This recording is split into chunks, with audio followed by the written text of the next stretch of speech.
आत्म परिष्कार के, आत्म मूल्यांकन के इस प्रक्रिया को अपने साथ लेकर के जाने की आवश्यकता है। गुरुदेव ने बताई कि पहली चीज है साधना, निरंतर की साधना। और आप इस बात को करके देखिए दोस्तों कि जो निरंतर की साधना हो, आदमी की उपासना में कहीं कोई कमी ना आ रही हो, उसका अनुष्ठान, उसका संकल्प निरंतर कर रहे हो, अंदर से एक प्रकाश आता है, एक बोध आता है, अंदर से आदमी को जीवन की एक दिशा का स्पष्ट बोध होता है।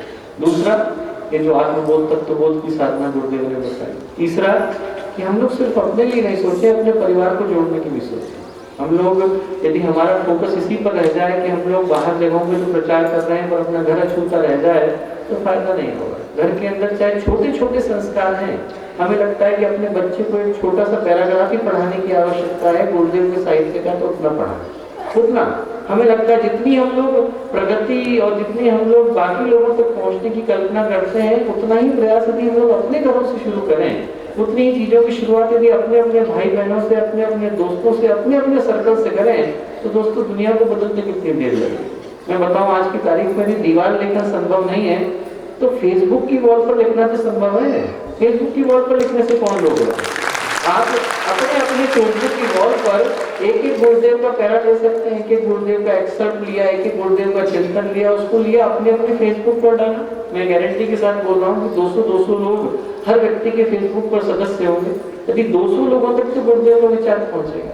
हम लोग यदि एक एक फोटो ले लें, एक एक गुरुदेव का चिंतन ले लें, अपने अपने व्हाट्सएप ग्रुप में डाल दें, आदमी को जितना समय मिलता है यदि उतने में इतना ही काम हम गुरुदेव का करते हैं कि हम लोग को जो कार्य क्षेत्र है, उस कार्य क्षेत्र में हम गुरुदेव के विचार पहुंचाते हैं। हम लोग डॉक्टर हैं तो एक पेशेंट तक अपने गुरुदेव के विचार पहुंचाते हैं, हम लोग टीचर हैं तो एक विद्यार्थी तक पहुंचाते हैं, हम लोग को यदि सरकार ने कोई और काम दिया है तो वहां पर गुरुदेव के विचारों को पहुंचाते हैं। कार्य क्षेत्र पर और अपने व्यक्तिगत क्षेत्र पर हम लोग गुरुदेव के विचारों को पहुंचाते हैं। तीसरे चिंतन को ये लेकर के जाने की आवश्यकता है। चौथा, गुरुदेव ने कहा कि कम से कम एक बुराई को छोड़ने का संकल्प और एक अच्छाई को ले जाने का संकल्प, खुद के जीवन में भी और दूसरे के जीवन में। हमें लगता है कि साहब हमारे जीवन में इस बुराई को छुड़ाने की आवश्यकता है, सामाजिक जीवन में इस बुराई को छुड़ाने की आवश्यकता है, तो उसके लिए हमें प्रयत्न करने की आवश्यकता है दोस्तों। उसके लिए हमें कुछ न कुछ अच्छा संकल्प लेने की आवश्यकता है और साथ ही साथ अच्छाई लाने के लिए प्रयत्न करने की आवश्यकता है। मैं एक छोटा उदाहरण देता हूँ। अपने अच्छे कार्यकर्ता हैं जबलपुर के, वो हॉस्पिटल गए और हॉस्पिटल जब वो गए तो देखा कि एक व्यक्ति है, बिल्कुल उसके पीठ पर, आप कभी फोटो उनका देखना, इतनी बुरी स्थिति थी उस व्यक्ति की, उसका कोई बेसहारा था, उसके घर का कोई नहीं था, अनाथ था, और वो व्यक्ति जो है हॉस्पिटल में बिल्कुल घाव में एकदम कीड़े पड़ गए थे, बहुत बुरी स्थिति थी। तो मिलने के लिए गए तो हमने जाकर के देखा कि ऐसी स्थिति है, और किसी को देखने के लिए गए। 27 साल से तो खुद ही है और बहुत ज्यादा ऐसा नहीं कि उनकी कोई बहुत लुक्रेटिव जॉब है, बहुत छोटी सी जॉब है। तो डीन के पास गए, जो हॉस्पिटल के डीन थे, उनसे जाकर के बोले कि साहब देखिए बाहर ऐसी स्थिति है, आप उस व्यक्ति के इलाज के लिए कुछ करते क्यों नहीं? तो डीन जो है वो बोले कि भाई तुम्हें ज्यादा चिंता तो तुम ही करते हैं। बोले हम तो नहीं कर सकते, तुम्हें ज्यादा चिंता तुम कर लो। तो उनको एकदम तैश आ गया, बोले कि साहब यदि किसी व्यक्ति का कोई नहीं है, किसी व्यक्ति के इलाज के लिए कोई व्यक्ति उपलब्ध नहीं है, तो उस व्यक्ति के इलाज के लिए गायत्री परिवार है। और वो एकदम जोश में आके वहां गया है और उसके बाद फिर उन्हें आकर के अपने बाकी के लोगों से बात करी तो उनकी खुद की इनकम तो 22,000 नहीं है।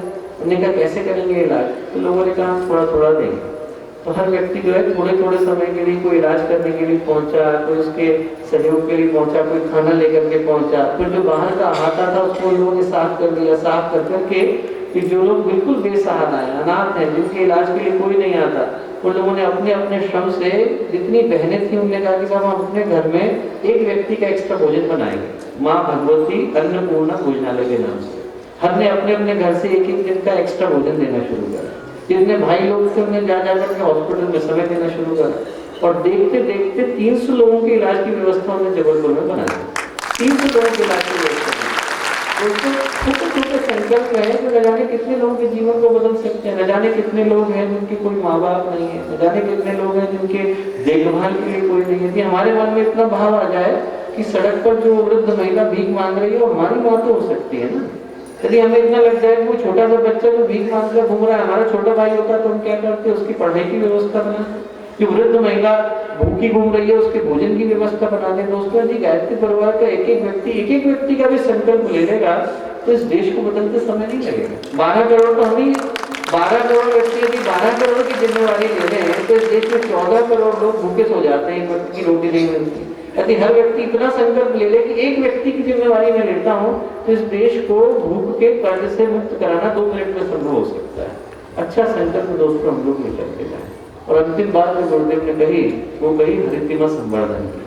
गुरुदेव ने कहा कि साहब आप एवरीथिंग, आप गुरुदेव का वो पत्र पढ़ करके देखना जो गुरुदेव ने लिखा था। हम लोग के यहाँ एम सैमुअल आए थे मलेशिया के, और उन्होंने पूछा गुरुदेव से कि आपके यहाँ पे हर चीज फ्री है, फ्री के बदले मुझे क्या करना है, शांति कुंज में एक पैसा नहीं लिया जाता।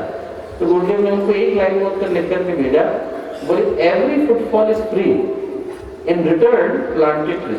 बोले हमारे यहाँ हर व्यक्ति का स्वागत है, हर चीज निःशुल्क है, बदले में एक ही काम करो कि आप एक पेड़ लगा करके जाओ, और कुछ करने की आवश्यकता नहीं, पेड़ लगा करके जाओ।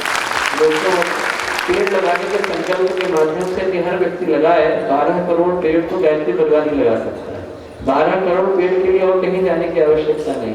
आज पेड़ों को लोग काटते चले जा रहे हैं, पर यदि पेड़ लगाने का संकल्प ही हम लोग यहाँ से लेकर के जाते हैं, तरुपुत्र का आदरणीय दुबे महाजी ने आप लोगों को बताया होगा, यदि उस संकल्प को ही हम लोग यहाँ से लेकर के जाते हैं तो इस देश के पर्यावरण को, इस देश की प्रकृति को बदलना सहजता से संभव है। दोस्तों आज की जो परिस्थितियां हैं भीषण भयावह है, पर इनके समाधान सहजता के साथ वो समाधान संभव है यदि हम लोग बाहर ढूंढने के बजाय, बाहर की क्रांति की बजाय अंतःकरण की पवित्रता पर जोर दें। यदि हर व्यक्ति इस संकल्प को यहाँ से लेकर के जाए कि हमारे जीवन की साधना निरंतर चले, उसके अंदर निष्ठा है, श्रद्धा है, प्रज्ञा है, गुरुदेव पर अटूट विश्वास आए, जिनमें हम लोग कम से कम 3 मिनट चिंतन मनन के लिए निकालें, अपने आप को मूल्यांकन के लिए निकालें, अपने आप को परीक्षण के लिए निकालें, अपने अपने परिवार को जोड़ने का संकल्प लेकर के जाएं, गुरुदेव के विचारों को जन जन तक पहुंचाने का संकल्प लेकर के जाएं, दुष्प्रवृत्ति उन्मूलन का, सत्प्रवृत्ति संवर्धन का संकल्प लेकर के जाएं, हरितिमा संवर्धन का संकल्प लेकर के जाएं। मैं कहता हूँ दोस्तों यदि इसमें से एक भी संकल्प हम लोग लेकर के जाते हैं तो हम न जाने कितनों का कल्याण कर पाने की स्थिति में होंगे। इससे फर्क नहीं पड़ता कि हम संकल्प कौन सा लेते हैं, संकल्प कोई सा भी ले लें, पर यदि हम उसके ऊपर दृढ़ता के साथ टिक जाते हैं तो न जाने कितनों का कल्याण हम लोग कर पाने की स्थिति में होंगे। एक छोटी कहानी सुना करके मैं अपनी बात को समाप्त करूंगा। एक राजा थे और राजा के मन में ये प्रश्न आया कि साहब इतने सारे भारत में चिंतन चलते हैं, इनमें से श्रेष्ठ कौन सा है। तो उनने सारे विद्वानों को बुलाया, शहर के सारे विद्वान आ गए और उन्हें शहर के सारे विद्वान से कहा साहब आप बताइए कि आपकी दृष्टि में सबसे सही विधा क्या है। हर व्यक्ति ने अपनी अपनी सोच के हिसाब से बताना शुरू करा। किसी ने कहा कि साहब मेरा वाला अच्छा है, इनका वाला खराब है, मेरा वाला अच्छा है, इनका वाला खराब है। अब शाम तक जब राजा ने सभी के विचार सुन लिए तो और ज्यादा भ्रमित हो गए। उन्होंने कहा कम से कम सुबह तो मुझे कुछ पता था, शाम को तो बिल्कुल ही नहीं पता। हर व्यक्ति कह रहा है कि मेरा वाला अच्छा है, इनका वाला खराब है। एक ऋषि आए, उन्होंने कहा कि भाई ऐसा है, मैं आपको उत्तर दूंगा पर उत्तर में जंगल के मध्य दूंगा, यहाँ नहीं दूंगा। उन्होंने कहा ठीक है, बोले उसके लिए आपको चलना पड़ेगा। राजा साथ साथ चल दी, रास्ते में नदी पड़ी। ऋषि ने राजा से कहा कि साहब नाव मंगाओ, नाव में हम लोग बैठ करके पार करेंगे। राजा ने कहा ठीक है। राजा ने फट से इशारा किया तो मंत्री ने उनके 25-30 नाम बुला दी। उन्होंने कहा आप कोई सी भी ले लीजिए। ऋषि ने कहा कि साहब ये नाव मुझे अच्छी नहीं लग रही, इसकी तो ये नाव तो बाईं तरफ को झुकी हुई है। बोले ये वाली दाईं तरफ को झुकी हुई है। बोले इसका कलर अच्छा नहीं है, इसमें लाल रंग है। बोले इसमें नीला है, इसमें काला है, इसमें सफेद है। एक एक करके उन्होंने सारी नाव ठुकरानी शुरू करी। अब राजा चिड़चिड़ाए। राजा ने कहा भैया पार ही तो करना है, कोई सी भी एक नाव ले लो, पार करके मुझे वहां जाकर के बता दो, कोई सी भी नाव ले लो, इससे फर्क क्या पड़ता है। राजा और ऋषि बोले कि वही बात तो बेटा तुम्हारे साथ है, पथ कोई सा भी ले लो, उसमें इतना सोचने की आवश्यकता क्या है। पथ कोई सा भी ले लो और पथ पर दृढ़ता के साथ ले लो। दोस्तों पथ तो गुरुदेव ने अनेकों दिए हैं, इसमें सोचने की आवश्यकता नहीं कि हमारे लिए कौन सा सही है। कोई सा भी एक ले ले और उस पर पूरी दृढ़ता संकल्प के साथ यदि हम लोग टिक जाते हैं तो फिर आत्मनिर्माण का पथ भी प्रशस्त होता है और विश्व निर्माण का पथ भी प्रशस्त होता है।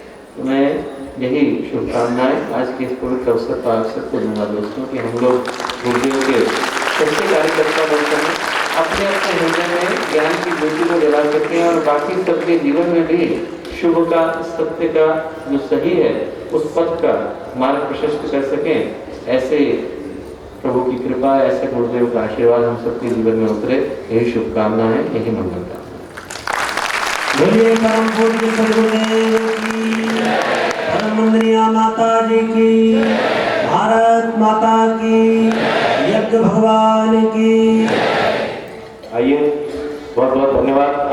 साहब, हम सबके हृदय में ज्ञान का दीपक आपने जलाया और हम सब विश्वास दिलाते हैं कि जिस प्रकार दीप से दीप जलाए जाएंगे, पहले हम अपने स्वयं को प्रकाशित करेंगे, जो भाई साहब ने हम सबको सूत्र बताए, निरंतर अपने जीवन की साधना, वो वातावरण घर परिवार में बनाना जो अपने लोगों के अंदर भी वही भाव दूसरों के अंदर भी विकसित करना, और समाज आत्मसमीक्षा, आत्म सुधार का कार्य जीवन साधना के माध्यम से, और सेवा विराट पुरुष की, परमात्मा की बनाई इस धरती की पीड़ित मानवता की सेवा, और इन्हीं संकल्पों के साथ ये दीप प्रज्वलित होंगे।